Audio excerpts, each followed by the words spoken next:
Joining us here from the Pittsburgh Steelers, fresh off of 2 straight wins, going to take on the Houston Texans, Patrick Peterson. How are you, Patrick? What it do, Richie? Look at the Steeler gold behind you. That suits you. This suits you, Patrick.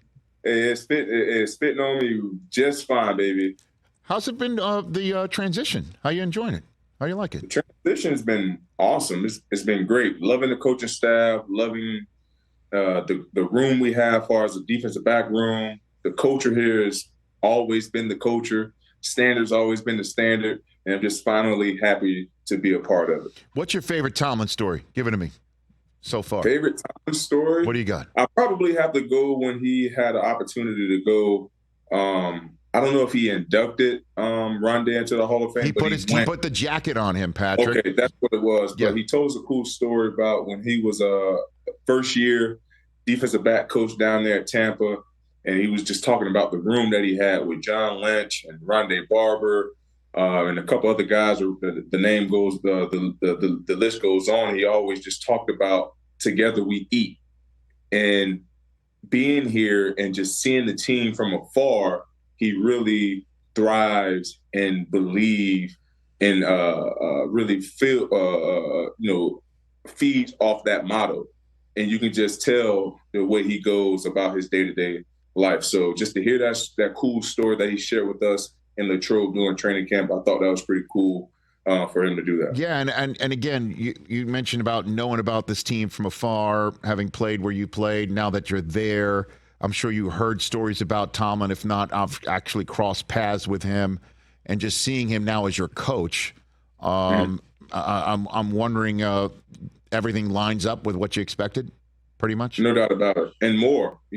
Just finally having an opportunity to see how he managed his day-to-day business, how he's able to get the best out of his players each and every day, because that's what it's about. He always talks about not warming up to it and being the ones applying the pressure and not being the ones receiving the pressure. You know what I mean? So, and it goes to show how we prepare each and every day through our practice, how we watch film, how guys go about their, go upon their, have their own ownership, and just even watching film in small groups, just to make sure that we're always on the same page, because we know we cannot give up a big play that can end up hurting us in the long run. So we got big dreams as a football team. We just got to go out there as a team to not only execute the game plan, but go out there and be the best that we can be at all times. And again, just one more on the subject matter, Patrick Peterson, because we had Tomlin on just before the season, and I said to him, "Do you play the nobody believes in us card?" And his answer was great, because he laughed and he goes, "No, because my guys know. I tell them all the time that it doesn't matter what everybody says outside of here. They know I don't care." So I was about to say, you probably said, "No one cares." That's what he said. That no one, they know I don't care. So he just has to be consistent. And in terms of being consistent, how was he after the week one loss, the significant loss you suffered in week one? How was he in that week after, Patrick? The same way that he was after we won in Las Vegas. That's what I'm talking about. Coach is the exact same each and every day, ready to tackle the next task that's at hand for us. We talked about, I've been in places to where when you win, you kind of, watch the game that you won, but you don't really thoroughly go through the details. Coach always talk about there's always more meat on the bone. There's always teaching moments in any given tape that we put out there as a football team. So just to see that and be a part of that, like I said, that being a fan from afar of Coach Tomlin, that's why I believe he's been so successful, because there's never a stone unturned. How good can this defense be, Patrick? Give it to me. We can be really good. I mean, we still have a ways to go. We're still, having the opportunity to figure out one another, how one another likes to play. The communication is getting so much better from week one now to going into week 4. It's starting to gel together very well. And I'm liking the process that we're taking. I'm loving the day-to-day work that we put in and the finished product that we're getting. on Sunday, despite that week one embarrassing loss that we took to open up the season. But other than that, man, I just love the way guys go to work each and every day, ready to be, that deciding factor for us as a defense. So we can be really good, man. And I'm excited on the way we're trending right now. How's Porter's kid doing? How's Joey? He's doing Jr.? good. Yeah? He's doing good. What are you seeing him? He's coming along just very well. Coach does a great job of spoon feeding young guys, especially the guys he know and believe that's going to be a cornerstone eventually for this team. I always take the approach of, you don't want to give young guys too much because this is a grown man's game. And when you're coming from college and you don't have the right mentality or you don't have the right demeanor of focus and understand that, yeah, you might get beat on certain plays. It's not college anymore. That can deter a guy from really being successful. In my opinion, accepting those early failures, repeatedly, time after time after time after time again, then you put so much on him.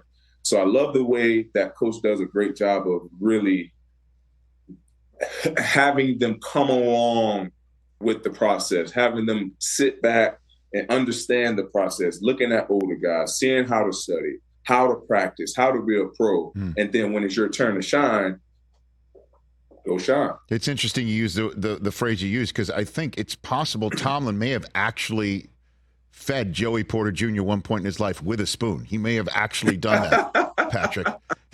Hey, I wouldn't doubt it. He's known him that long. He may have actually literally spoon-fed him something in his life before actually coaching him.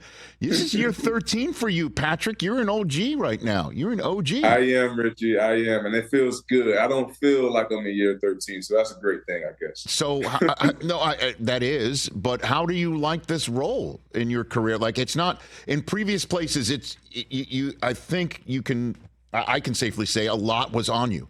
A lot was on you. A lot was on you to do a lot. and here it seems like it isn't. It seems like it's not. It seems like you're in a role where you can be the OG in the locker room, but also be yourself. I'm wondering how that is from your perspective, Patrick. Man, it's been an awesome transition for like you stated. It's always been a lot on me at the other places that I've been in Arizona, obviously being a top 5 pick there, the cornerstone of the defense, the voice of the defense of the room, however you want to put it. So a lot was put on me there. Then going over to Minnesota, having a transition from, Zimmer, him bringing me in as an older player and wanting me to take control of the room and help out Harry. And then the following year having Coach KO, Kevin O'Connell, wanting me to pretty much do that, have that same role. But coming here, this team has pretty much been set. They pretty much have their guys in place. And for me, I never really looked to go to another team to take on that role. Always was myself wherever I've been. And I was just honored enough and privileged enough to, to receive, the C on my chest. But being here with Cam, TJ, Mink, these guys been here 4 or 5 years. These guys understand the culture. These guys understand how what it's supposed to look like, what the defensive coaches are looking like. So there was no way that I can come in here and try to disrupt that. Having an opportunity to come here, and my wife always tell me, when I first came here, now you have the opportunity to really just have fun. You don't have to stress yourself out about this, that, and the other. Now you have the opportunity to go out and have fun. That's the approach I've been taking every single week and ever since I signed here as a Steeler. It looks it. I'll be honest, from afar. I mean, honestly, that's why I asked you the way I asked it to you. It looks it. Yep. It absolutely looks it. Offensively, though, not your table. I get it, but it looks like that side of the football is progressing. What is it like to be on a team where the offense needs to come along, and there's a lot of conversations around the league. Clearly, it's not as dire as what's going on, like say with the Jets. But how do you handle that with Pickett being a young guy and Pickens being a young guy? And again, you're in year 13 and this is your shot. How do you deal with something like that, Patrick? See, here's the situation. When I was in Arizona, we had a good defense, but we really didn't have guys on the offensive side of the ball besides Larry Fitzgerald. We was going through quarterbacks almost every other week. Here, we have the talent. We have the guys here. All they have to do is continue to believe in one another. The coaching staff continue to put guys in position to be successful. So as a defense, our job has always been to keep the opposing team, out of the end zone. And the Pittsburgh Steelers have been doing a great job of that since, if I'm not mistaken, since 1966. The best defensive scoring in the league since that time period. So, and with the talent that we have and as a defense, we understand that these guys are going to get it going at some point in time because we've seen it each and every day in camp. Now, they just have to go out there and believe in what the coaches are implementing to them as far as in the game plan. Coaches will continue to do their job to get guys open as they did last week against the Raiders. And, I really truly believe the sky's the limit. It's just the first quarter of the season. Everybody have their ups and downs, throughout the course of the season. But I believe once those guys hit their stride, it's going to be a very, very hot offense to handle. Is that another way of saying Kenny Pickett doesn't have contractually mandated iPad time, Patrick? Is that what you're saying? hey, I'm not an iPad watcher, so I can't tell you about the time. Just want to make sure about all that. You and Kyler cool these days, Patrick? You and Kyler cool these days? You good? Man, I'm cool. I haven't had the opportunity to speak with Kyler. I know he's going through his ACL, injury right now, but I wish Kyler nothing but the best because, like I wrote a letter to him, the team is going to go as you go. I truly believe that he's a once-in-a-lifetime talent. But the team is going to go as far as he takes them. Mm-hmm. And that's by taking control of the team, showing the proper mannerisms, when bad things happen, because you got to realize the 52 other guys, they're looking at you when things like this happen.